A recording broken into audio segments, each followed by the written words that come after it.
Durant l'enfance, il est difficile de se décider sur notre métier. Pourtant, ce futur travail est censé guider nos choix d'études. Utiliser mes mains pour créer a toujours été une volonté. Mais que faire comme métier? Très complexe de se décider.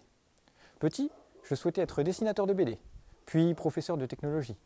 Mais c'est finalement une rencontre qui va provoquer en moi un engouement sans précédent. Remontons 10 ans en arrière. La montre fonctionne sans pile? Ah bien sûr, c'est pas une montre à cloche, c'est une montre mécanique. Je m'entends encore prononcer ces mots lorsque mon père de cœur me présentait une montre mécanique de sa collection. Lui qui a toujours apprécié, admiré les rouages du temps s'égrener, venait de me faire découvrir, sans le savoir, la mécanique du temps et ma passion. À 14 ans, nous ne savons pas encore très bien où nous diriger et que faire comme métier.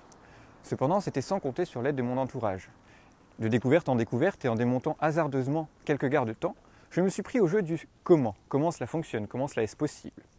Et puis, magazines, livres, dictionnaires. Et tous ces livres m'ont permis d'en découvrir un peu plus sur la mécanique horlogère. Mais à l'heure des décisions d'après-collège, n'étant pas sûr d'être fait pour ce métier, j'ai choisi d'intégrer une filière générale. Je rentre alors en seconde générale au lycée Raymond Poincaré de Bar-le-Duc, le lycée qui se situe juste derrière moi.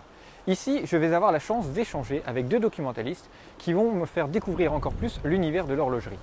L'envie de percer dans ce métier se fait alors de plus en plus ressentir. Se remettre en question est une chose importante. Je doutais du chemin que j'avais emprunté pour arriver à l'horlogerie. J'avais essayé de faire demi-tour, mais il était trop tard. Cependant, je n'allais rien lâcher et même y arriver par mes propres moyens. En parallèle de ma formation, je continuais à échanger avec mes enseignants sur les techniques et technologies utilisées en horlogerie, tout en démontant, chez moi, quelques garde-temps achetés en brocante. Et pour me confronter à la réalité du métier, j'avais décidé de réaliser une journée de découverte chez un artisan à Reims. Je retiendrai l'émerveillement que j'ai eu à observer tous ces appareils horaires, rouages, vis, ponts. L'établi était rempli de pièces mais aussi d'outils incroyables, un vrai médecin du temps. Et si les premiers échanges furent timides, la passion revient vite au devant et permet un partage de savoir extraordinaire. Les années passent et l'heure des décisions pour les études supérieures approche. Quelle formation allait me rapprocher le plus de l'horlogerie? Dans un élan d'études supérieures, on pense rarement à faire demi-tour. Et après discussion avec mes enseignants et ma famille, je rentre alors en conception et industrialisation en microtechnique pour réaliser un BTS. Je comptais cependant réussir en horlogerie. Comment? D'abord en réalisant un stage chez un horloger. Celui-ci va m'apporter compétences et connaissances pour passer 3 semaines plus tard mon CAP horlogerie en candidat libre. De plus, lors de ce BTS, nous avions un projet de groupe à réaliser. Quelques contraintes étaient imposées, mais le choix du projet était libre. Il était alors évident pour mes camarades et moi-même que nous allions réaliser une montre. Et malgré les réticences des professionnels et jurés face au projet ambitieux, nous étions déterminés à prouver que quand on veut, on peut.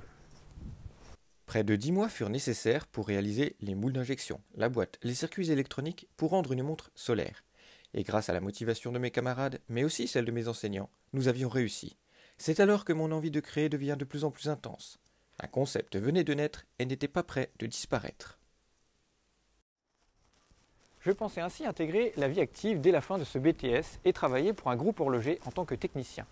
Mais c'était sans compter sur la volonté d'un ingénieur à me pousser à poursuivre mes études. Et après longs échanges et longues réflexions, je m'inscris à l'École nationale d'ingénieurs de Metz.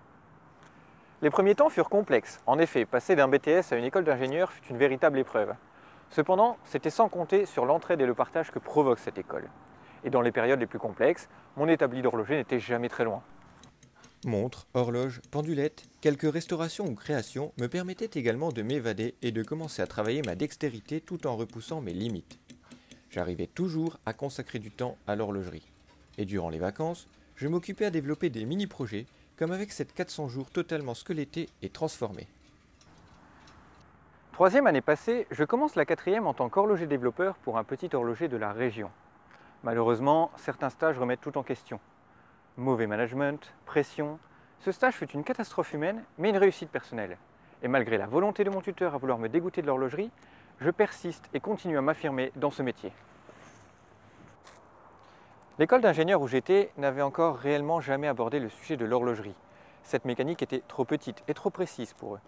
Cependant, avec l'aide de camarades et d'enseignants, nous nous étions donné comme défi de réaliser un premier prototype automatique, une évolution du prototype réalisé en BTS. Et en quelques mois, la première Helios automatique venait de naître. En parallèle de ce projet, un second se développait, redonner vie aux horloges abandonnées. En effet, en adaptant leurs habillages en bois ou simplement en réinventant l'électronique, on pouvait simplement réadapter une horloge, un carillon de grand-mère par exemple que plus personne ne souhaite avoir, ou une horloge SNCF destinée à être détruite, à des intérieurs plus modernes. Le but de ces mini-projets est de prouver que l'on peut conserver notre patrimoine horloger. Le vieux carillon de grand-mère qui ne plaît plus au grand public peut alors s'adapter. L'horloge SNCF destinée à être détruite peut alors être intégrée à un intérieur plus moderne. Acquérir des connaissances est une chance, mais à quoi servent-elles si on ne peut pas les partager? À l'heure où les réseaux sociaux permettent de communiquer avec le monde entier, je décide sous les conseils d'amis d'ouvrir une page Facebook qui permettrait de présenter les connaissances acquises et que j'acquiers encore aujourd'hui. La page Service horloger venait de s'ouvrir et chaque jour je prends le temps de lire la presse et de présenter un garde-temps à ma façon.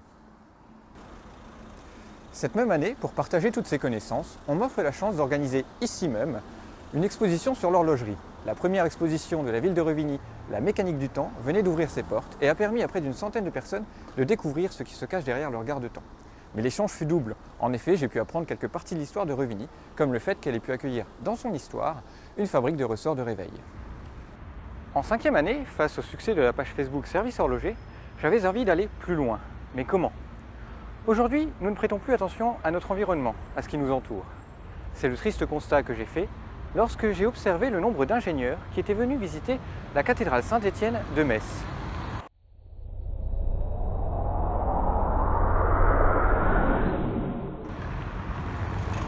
Alors comment nous obliger à lever les yeux et à regarder notre environnement? Et puis, comment aussi attirer l'attention sur l'horlogerie et réunir professionnels et novices en la matière autour d'une seule et unique aventure? Deux problèmes sans lien direct qui pourtant vont se résoudre avec l'aventure du cadran qui se trouve juste là.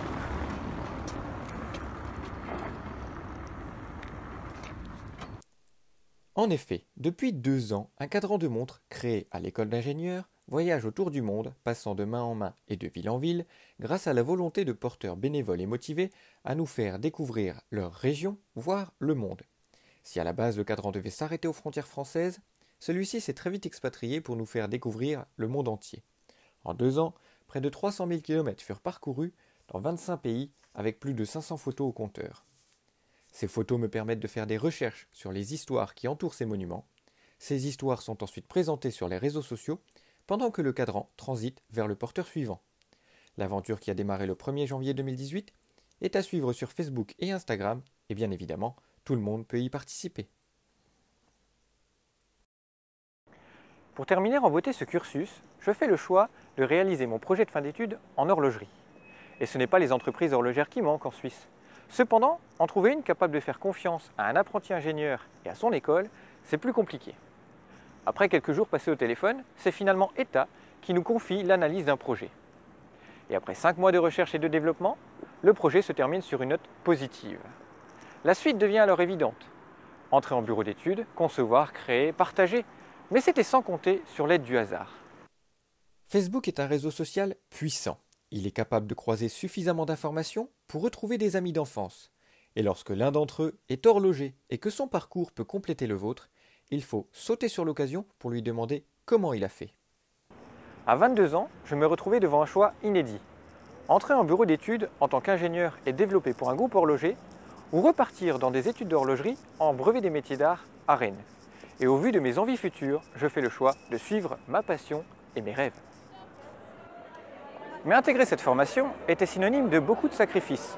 En effet, ce retour en arrière provoquait quelques difficultés financières. Pas de bourse d'État, car ce parcours n'est pas logique selon eux.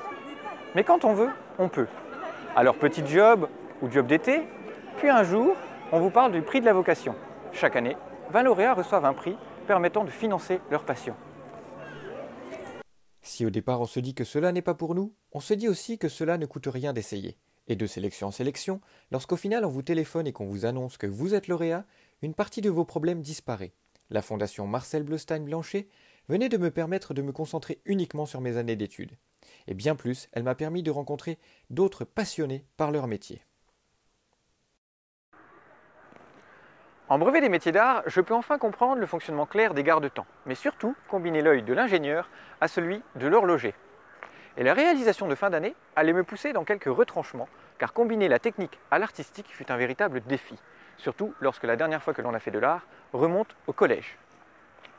Cependant, après croquis, remise en question, échange et partage, l'appareil horaire se dessine.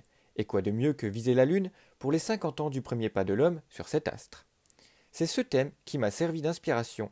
La Lune, ses forces et finalement sa poésie vont m'inspirer à la création d'un garde-temps unique qui me permettra d'intégrer mes connaissances et compétences, mes amis et collègues et ma vocation. La pendule E4 voit le jour et indique, en plus de l'heure, les phases de la Lune avec l'apparition ou la disparition mystérieuse du balancier spirale en fonction des phases de notre satellite naturel. Pouvoir apporter l'œil de l'ingénieur à des horlogers qui en retour vous apportent une vision tout autre de votre projet fut une expérience très enrichissante.